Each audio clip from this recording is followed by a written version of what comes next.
Dito ko itatanim yung ating mga jadelet cuttings. Hello everyone, ito po si Charching ng Succulent Davao and welcome back sa ating YouTube channel.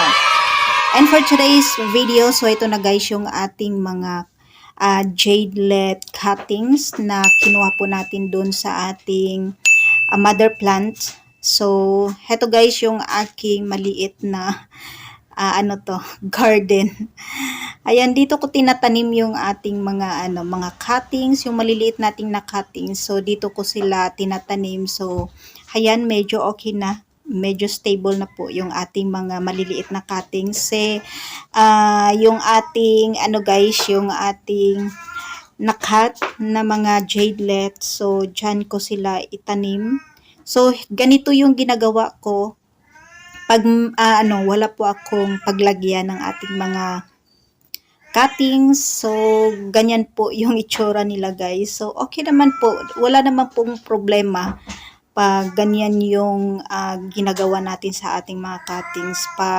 Ang importante naman po ay buhay na buhay po yung ating mga succulent. So, ayan. So, hetong ating mga iba't ibang succulent na naitanim dito ay na sila.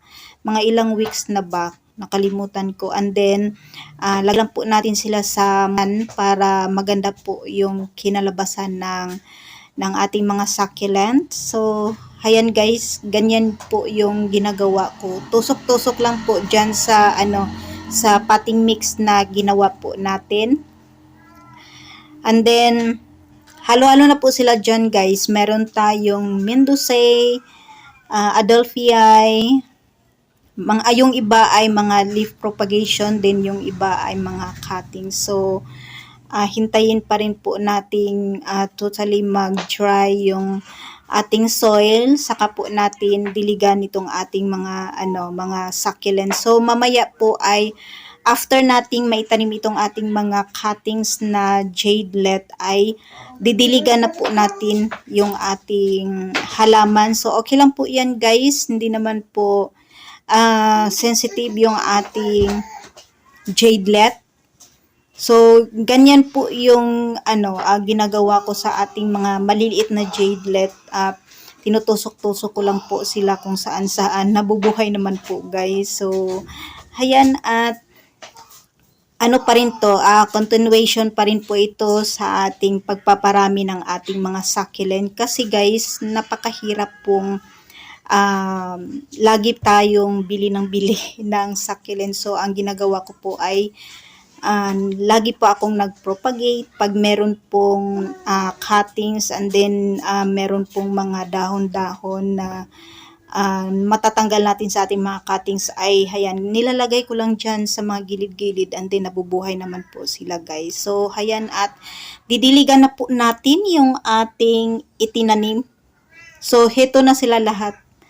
Didiligan natin sila guys para maganda naman po at mabuhay ng healthy yung ating mga maliliit na succulent. So, ang tawag ko po dito ay mini garden. So, po ito? Parang seedling tray.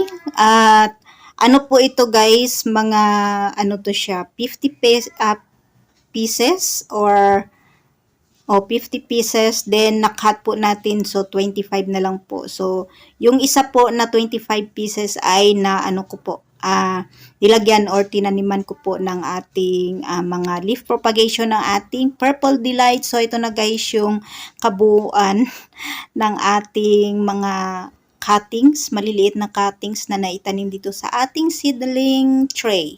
Ayan. At mamaya po ay ilalagay natin sila doon sa morning sun, expose po natin sila sa morning sun. And then guys, yung ating cactus, ayan, at didiligan na po natin yung ating cactus kasi sobrang dry na po ng kanyang soil.